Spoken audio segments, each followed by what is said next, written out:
Thank you very much for that. I've been in Canberra until today, so it's a pleasure to be here in Brisbane with the state of politics at the moment. And I'm convinced, actually, that you've deliberately organised to put a talk about Donald Trump on ahead of me talking about domestic politics as a way of sort of enlivening the positivism when it comes to domestic politics in this country, because otherwise it's not exactly something that inspires you, but you hear a talk about Donald Trump and you feel just that little bit better as a result of others doing a little bit worse than you. It's that sort of human instinct that is not necessarily built on positivity. I want to talk a little bit to start with about the electoral politics and how we got to where we are, make a few predictions about the upcoming election, and then look at the policy settings and the politics of how I think the election's going to play out. But I think it's important that we start with what happened late last year when the Liberal Party decided to ruin their chances of winning the election and take down Malcolm Turnbull. The theory was that he didn't play out well here in Queensland.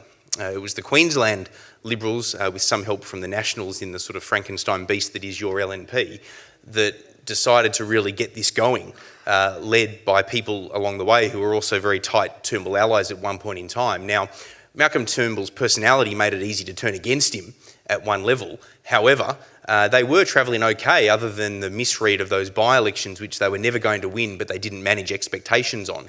And as a result, that led to part of the momentum against Malcolm Turnbull. But by looking to shift to Peter Dutton, and I know he's a local boy and a Queenslander, but really the Liberal Party's chances of even holding its base under Peter Dutton were questionable, much less being able to win the election. On the polling of preferred Liberal leader, he actually polled 6% amongst voters, and if you isolated that to Liberal voters, it dropped to 5%. So even the argument that he would galvanise the base was something that I never really properly understood.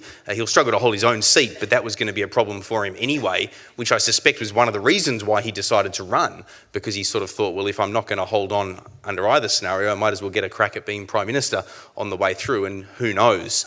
The interesting thing about what happened with the third candidate coming through, Scott Morrison, who hence can't explain why he's Prime Minister because he still doesn't know, he came in as the compromise candidate, if you like.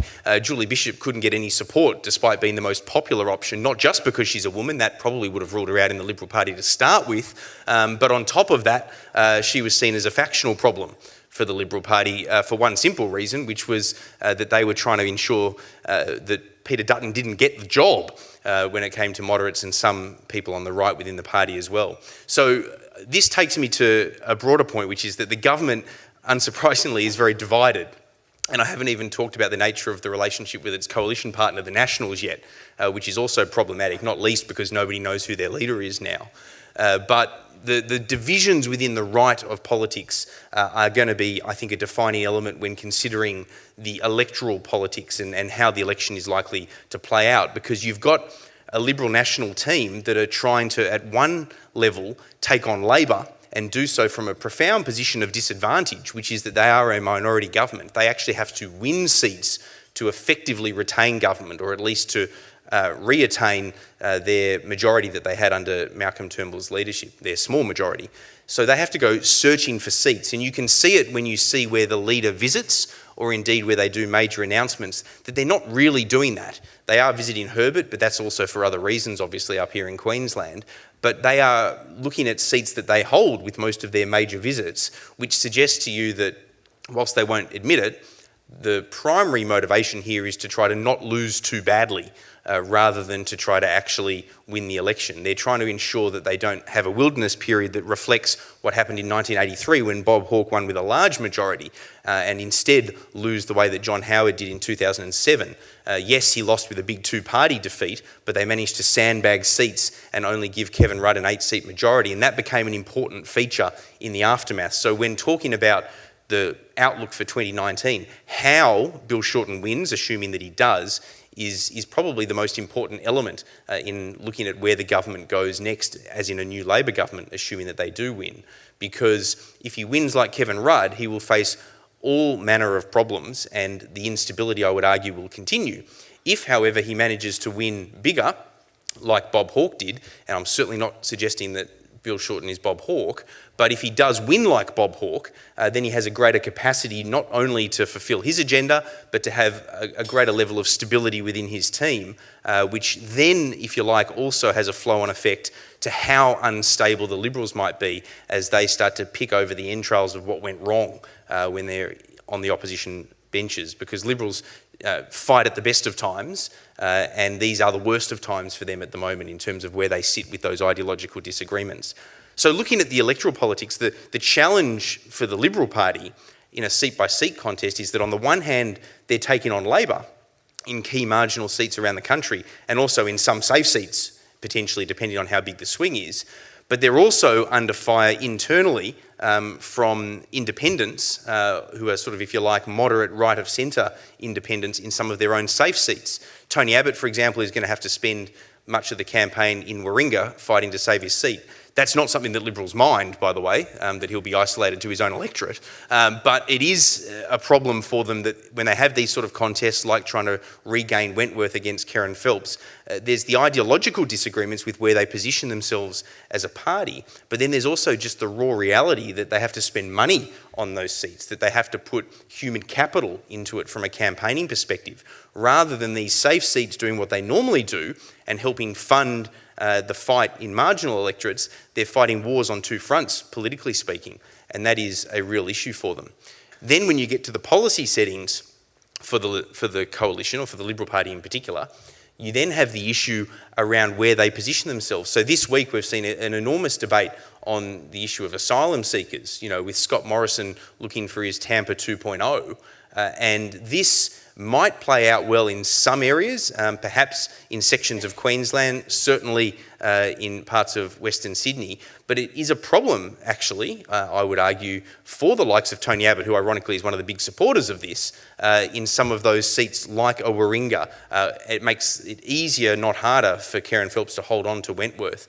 In the seats in Victoria, for example, where the Liberal Party has a real problem now, we know in the wake of the state election, I don't know that the asylum debate necessarily can be cranked up in that fear politics way in Victoria that it might be able to be in, for example, Western Australia by way of comparison. So there are enormous fracturings around the country which make it difficult to see a uniform swing. But what does appear to be on, I would argue, certainly is nonetheless a move. An attitude that the paralysis of the government and the dysfunction from late last year is reason not to reward them with re-election. And when you couple that with their minority status, even though the opposition is led by Bill Shorten, who is one of the least popular opposition leaders in the history of this country, he looks likely to go on and become Prime Minister. And then we have an interesting set of circumstances when we sort of look forward to 2019 and what happens next. Unless I'm wrong and the government finds a way to win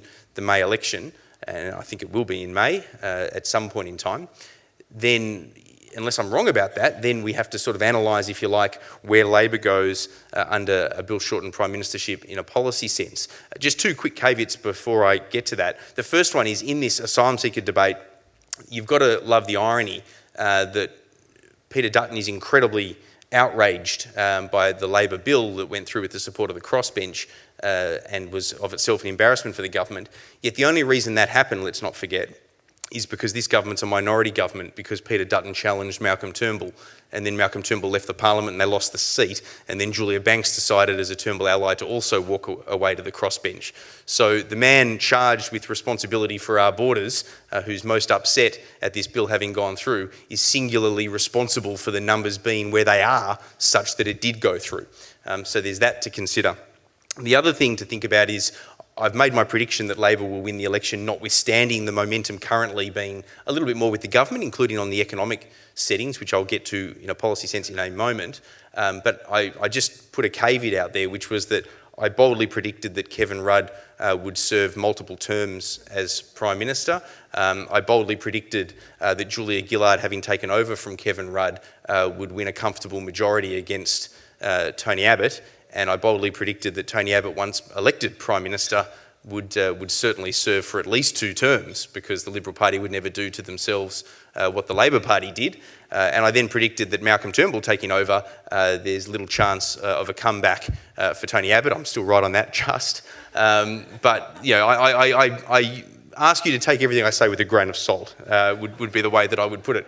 So let's look at the policy settings. I think the Senate's going to be really interesting, assuming that Labor wins the election, because Labor does have a large policy manifesto before us. A lot of it is the very manifesto that the Liberal Party are trying to make the issue of the campaign, their taxation changes. I would also argue that even though there is a lot of it, it's a little bit piecemeal, and that's been a little bit of a consequence of where modern politics, I think, is at. You know, the sort of loss of truth which stems from the United States has flown over here as well, and permeates our system. We see it in the asylum debate with the 2 doctors' arguments that have been run by the government. We saw it with the Mediscare campaign of Bill Shorten in 2016. So there is a truth deficit in this country as well. And Labor, if you like, are trying to be bold in their ideas, but cognizant of that risk on the way through. And as a consequence, I would argue that you've got significant changes that are happening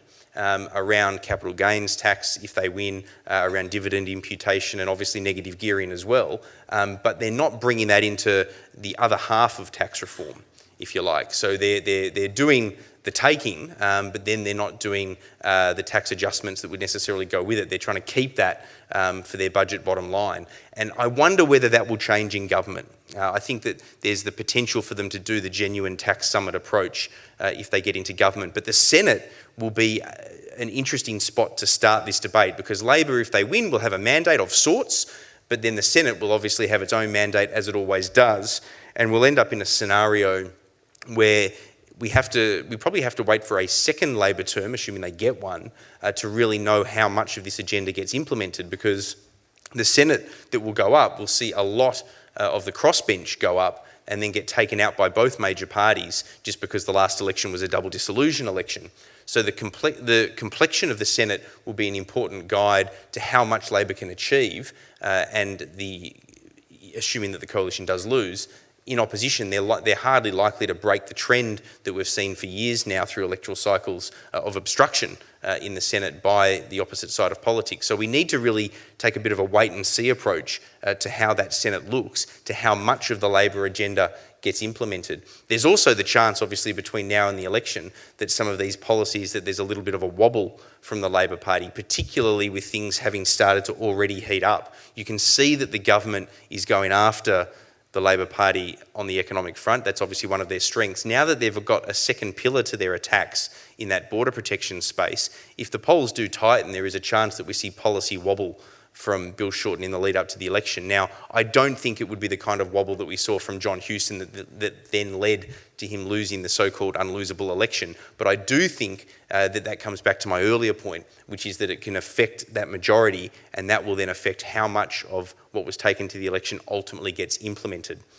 Finally, in terms of looking forward for a possible Labor government, the tensions that Bill Shorten will face between the New South Wales right of the party, led, if you like, by Chris Bowen and what they want to achieve, versus some of the more left-wing unions that he's very deftly dealt with to ensure that he's a more strengthened opposition leader than most opposition leaders are. How he manages that when he actually gets the reins of power will be interesting to see. IR law reform changes, for example, that he's beholden to with promises and commitments up until now. These are all going to have an impact on the nature of the government. What I like, and I'll end by being positive, I'm mindful that I'm standing between you and a rest. What I like about this election is I do think that there are some serious contrasts. Like, we have a genuine contest with we don't have Tweedledum versus Tweedledee at this election. They're very different policy scripts that have been run. We'll wait to see if there are some policies that the government takes to the election. But the Labor Party have provided a platform as an alternative, and the government have clearly earmarked their disagreement with it. So we're left in this scenario where there is a genuine choice for voters. All that we're left to see between now and the May election is how that forms. I know that we're going to have Q&A a little bit later, but there are so many other pockets of interest in a policy sense. I hope that we're going to get the opportunity to analyse some of them one by one, but I am already over time. Thank you.